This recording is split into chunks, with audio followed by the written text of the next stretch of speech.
नमस्कार, मैं रचना शर्मा चढ़ती कला टाइम टीवी देख रहे सभी दर्शकों का स्वागत करती हूं। आप देख रहे हैं हरियाणा न्यूज। समाचारों की शुरुआत से पहले एक नजर आज की मुख्य सुर्खियों पर।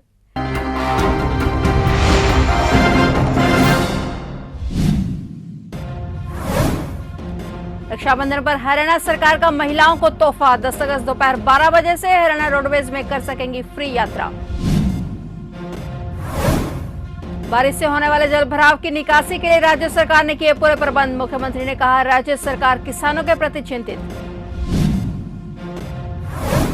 नूंह जिले में लगभग 1600 पुलिस कर्मियों द्वारा चलाया गया ऑपरेशन क्लीन अभियान। 20 से 25 जुलाई के बीच पुलिस ने की कार्रवाई।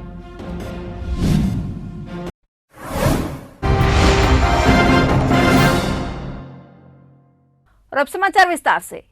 हरियाणा के परिवहन मंत्री मूलचंद शर्मा ने कहा है कि सरकार ने महिलाओं को रक्षाबंधन का तोहफा देते हुए इस वर्ष भी हरियाणा परिवहन की बसों में मुफ्त यात्रा सुविधा प्रदान करने का निर्णय लिया है, ताकि बहनें अपने भाइयों के घर जाकर राखी बांध सकें। परिवहन मंत्री ने बताया कि मुख्यमंत्री मनोहर लाल ने इस आशय के एक प्रस्ताव को आज स्वीकृति प्रदान कर दी है। उन्होंने बताया कि यात्रा की सुविधा 10 अगस्त 2022 को दोपहर 12 बजे से आरंभ होगी और 11 अगस्त 2022 रक्षाबंधन के दिन मध्य रात्रि 12 बजे तक रहेगी। यह सुविधा साधारण और स्टैंडर्ड बसों में दी जाएगी। मूलचंद शर्मा ने कहा कि परिवहन विभाग द्वारा पिछले कई सालों से रक्षाबंधन के मौके पर महिलाओं और 15 साल तक के बच्चों को मुफ्त यात्रा सुविधा दी जा रही थी, लेकिन कोविड-19 महामारी के दौरान इसकी अनुमति नहीं दी गई थी और इस समय चूंकि कोरोना संक्रमण के मामलों में काफी गिरावट दर्ज की गई है, इसलिए इस सुविधा को जारी रखने का निर्णय लिया गया है। हरियाणा के गृह मंत्री अनिल विज ने कहा है कि प्रदेश की पुलिस द्वारा नूंह जिले में लगभग 1600 पुलिस कर्मियों द्वारा ऑपरेशन क्लीन अभियान को चलाया गया, जिसके तहत 20 से 25 जुलाई की अवधि के दौरान पुलिस ने जिले के 33 गांवों में छानबीन के दौरान अवैध खनन के अंतर्गत 61 वाहनों को जब्त। सीआरपीसी की धारा 102 और पुलिस अधिनियम की धारा 47 के तहत 29 वाहनों को जब्त। एमवी अधिनियम के तहत 268 वाहनों को इम्पाउंड, 3 FIR रजिस्टर और 307 चालान करने में सफलता हासिल की है। गृह मंत्री विज ने कहा कि 20 जुलाई से 25 जुलाई की अवधि के दौरान कुल 307 चालान किए गए, जिसमें बिना नंबर प्लेट के 64 चालान और बिना HSR के 243 चालान शामिल हैं। उन्होंने बताया कि यह अभियान नियमों के अंतर्गत शांतिपूर्ण तरीके से चलाया गया है। मुख्यमंत्री मनोहर लाल ने कहा है कि कांग्रेस नेता अधीर रंजन चौधरी द्वारा राष्ट्रपति श्रीमती द्रौपदी मुर्मू को लेकर की गई आपत्तिजनक टिप्पणी न केवल महिला विरोधी है, बल्कि इससे पूरे आदिवासी समाज और देश की हर महिला का अपमान किया गया है। इस टिप्पणी से कांग्रेस की गरीब, आदिवासी और महिला विरोधी मानसिकता का पता चलता है। सीएम मनोहर लाल ने कहा कि राष्ट्रपति का पद संविधान में सबसे सर्वोच्च पद होता है और सर्वोच्च पद पर बैठे शख्स के लिए ऐसी शब्दावली कांग्रेस पार्टी और उसके नेताओं के मानसिक दिवालियेपन को दिखाती है। सीएम ने कहा कि श्रीमती द्रौपदी मुर्मू ने अपने पूरे जीवन में संघर्ष किया है। आज संघर्ष के बलबूते ही वे इस पद पर पहुंची हैं, लेकिन एक आदिवासी महिला का राष्ट्रपति बनना कांग्रेस को रास नहीं आ रहा है। मुख्यमंत्री ने कहा कि इस अत्यंत शर्मनाक और निंदनीय टिप्पणी पर सिर्फ अधीर रंजन चौधरी ही नहीं, बल्कि पूरी कांग्रेस पार्टी को देश व राष्ट्रपति से माफी मांगनी चाहिए। बता दें कि हाल ही में कांग्रेस पार्टी के अध्यक्ष सोनिया गांधी द्वारा नियुक्त नेता सदन अधीर रंजन ने द्रौपदी मुर्मू को राष्ट्र की पत्नी के रूप में संबोधित किया था, जिसका देश भर में भारी विरोध जारी है।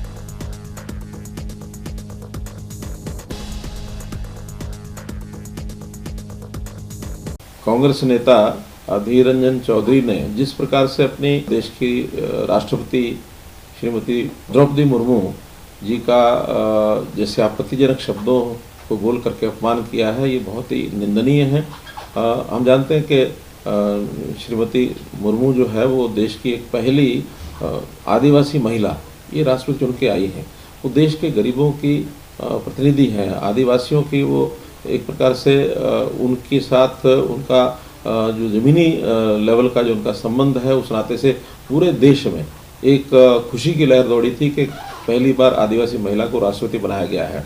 और मुझे लगता है कांग्रेस को ये हजम नहीं हुआ है, और कांग्रेस को जब हजम नहीं हुआ है तो बौखलाहट में उनके जो नेता हैं वो इस प्रकार के आपत्तिजनक शब्दों के द्वारा उनका जो अपमान कर रहे हैं, ये घोर निंदनीय है और पूरे देश में जनता की नज़रों में कांग्रेस के नेता गिर गए हैं।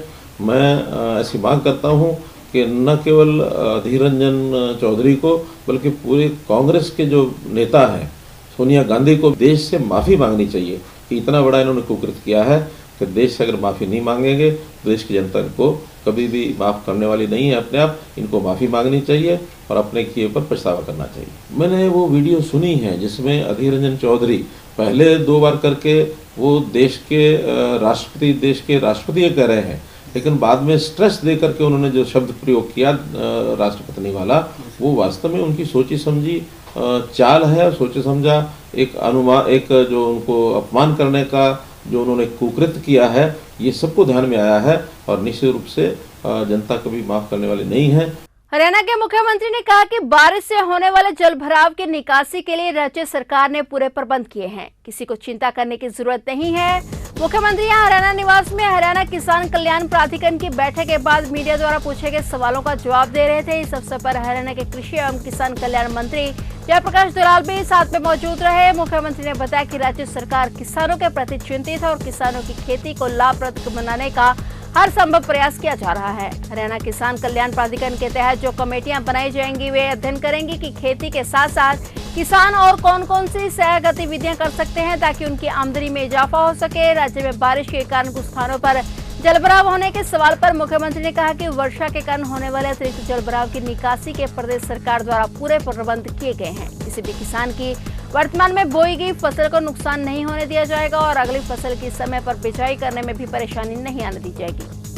रटी रटाई बातें करना अच्छा लगता है, उनको कुछ नई खोज इसमें करनी नहीं पड़ती है। वर्षा के दिनों में पानी भी भरेगा, वर्षा के दिनों में पानी निकाला भी जाता है। वर्षा के दिनों में इस प्रकार की सारी बातें हर समय होती हैं। प्राकृतिक चीज़ों को हम रोक नहीं सकते हैं। हमारे यहाँ तो व्यवस्थाएं फिर भी अंडर कंट्रोल हैं। अब देखिए मध्य प्रदेश है, महाराष्ट्र है, बिहार है, कितने प्रदेश हैं इसके अंदर बाढ़ के अंदर बहुत कुछ नुकसान हो रहा है। लेकिन ये वर्षा के दिनों में ये हर वर्ष होता है और हर वर्ष हम उसकी मुस्तैदी से उसकी व्यवस्था करते हैं। और अगस्त के महीने में जब बरसात थोड़ा रुकती है उसके बाद सारा पानी नेचुरल फ्लो के नाते ड्रेन आउट अपने आप होता है। बाकी जहाँ पानी रुक जाता है उसको फिर पंपिंग सेट के द्वारा पंप आउट करते हैं। तो वो सारी तैयारियाँ हमारी हैं। किसी को भी इस प्रकार की तकलीफ नहीं आएगी कि पानी में खड़ा रहेगा। और जहाँ तक किसानों की बाकी सुविधाएं हैं, सब सुविधाएं हम दे रहे हैं। चाहे उसके बिजाई के लिए खाद की व्यवस्था होती है, बीज की व्यवस्था होती है, इम्प्लीमेंट्स जो हम नई नई योजना रोज़ाना दे रहे हैं कि उसके अंदर हम उनसे रजिस्ट्रेशन कराते हैं कि कौन कौन से किसानों को एप्लायंस इंस्ट्रूमेंट्स चाहिए, उसके अंदर सब्सिडी भी दे रहे हैं। इसलिए किसान को कहीं कोई परेशानी नहीं है। केवल परेशानी है तो विपक्ष के नेताओं को है, इसलिए कुछ ना कुछ बोलना इसलिए बोलते हैं।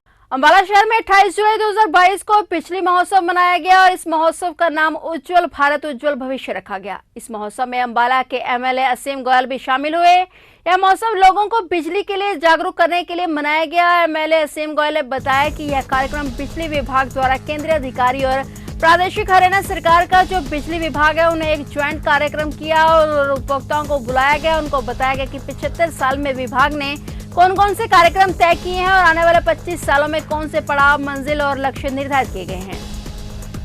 क्या कुछ कार्यक्रम? देखिए, आज इस प्रकार आज़ादी का अमृत महोत्सव हम मना रहे हैं। पिछले 75 सालों में देश ने विकास के नाते कितनी यात्रा तय की, विभिन्न विभागों के माध्यम से इन चीज़ों को दर्शाया जा रहा है। 25 साल, क्योंकि 19 में हमारा देश आज़ाद हुआ, 2047 को हम अपनी आज़ादी का शताब्दी वर्ष मनाएंगे। एक 75 साल में हमारी यात्रा एक पड़ाव और आने वाले 25 सालों में हम सब मिलके जो जनमानस की सहभागिता से, अपने साधनों से, अपने परिश्रम से भारतवासी किस प्रकार से किन किन क्षेत्रों में विश्व गुरु द्वारा बने, एक ऐसा संकल्प तय करके 2047 तक का लक्ष्य रख के तो आज इस तरह का एक कार्यक्रम बिजली विभाग द्वारा केंद्रीय जो टीम है, इनके अधिकारी और जो प्रादेशिक हमारा हरियाणा सरकार का जो बिजली विभाग है, बहुत बढ़िया मैं कहूँगा कि एक जॉइंट कार्यक्रम किया गया। कंज्यूमर्स को बुलाया गया, उनको बताया गया कि 75 साल के अंदर विभाग ने कौन कौन से पड़ाव तय किए हैं और आने वाले 25 सालों में पड़ाव कौन सा आगे तय करना, क्या मंजिलें, क्या लक्ष्य निर्धारण किया गया है। और मैं समझता हूँ कि आदरणीय प्रधानमंत्री जननायक श्री नरेंद्र मोदी जी ने जब से इस भारत की सेवा का प्रण लिया है, बागडोर संभाली है और हरियाणा के अंदर आदरणीय मुख्यमंत्री जनप्रिय हमारे मनोहर लाल जी ने इस सेवा की बागडोर को संभाला है। भारत और हरियाणा निसंदेह दिन दुगनी रात चौगुनी तरक्की कर रहे हैं और एक संकल्प के नाते दोनों चरैवती के मंत्र के नाते आदरणीय प्रधानमंत्री और मुख्यमंत्री जी नरेंद्र मोदी जी और मनोहर लाल जी इस देश को और इस प्रदेश को अग्रणी बनाने के लिए लगातार लगे हुए हैं। और आज उसकी एक कार्यक्रम की मैं कहूँगा कि इस विभाग ने जो एफर्ट्स किए हैं आज उसकी झलकी मात्र थी। 25 साल तक हम कहाँ पहुँचेंगे, कहाँ में जाना चाहिए, एक आज उसका ट्रेलर। कोरोना काल से बंद पड़ी हुई रेलगाड़ियों को अब रेलवे की ओर से चलाने के लिए रूपरेखा तैयार कर ली गई है और 2 अगस्त से इन रेलगाड़ियों को चलाया जाएगा, जिनमें लगभग 22 रेलगाड़ियां जो फिर से पटरी पर दौड़ेंगी। अहम बात यह है कि जो रेलगाड़ियां पहले चलाई जा रही थी उनमें पैसेंजर भी शामिल थे, अब उन्हें मेल एक्सप्रेस में तब्दील कर दिया गया है। इसके लिए अब उन रेलगाड़ियों के नंबरों में भी बदलाव किया गया है। रेलवे ने 2 अगस्त से इन 22 रेलगाड़ियों को चलाने का फैसला किया है।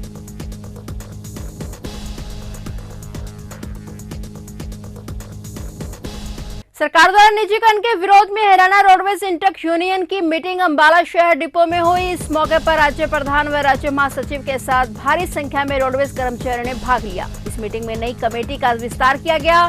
4 तारीख को जन जागरण चलाने का भी फैसला लिया गया। उन्होंने रोडवेज के बेड़े में नई बसों को शामिल किए जाने की भी मांग रखी। उन्होंने बताया कि हरियाणा रोडवेज डीजी ने बेड़े में 2000 नई बसें शामिल करने का आश्वासन दिया है। वहीं हरियाणा रोडवेज कर्मचारियों ने सरकार को चेतावनी देते हुए कहा है कि अगर सरकार ने उक्त मांगों को पूरा नहीं किया तो बड़ा आंदोलन किया जाएगा।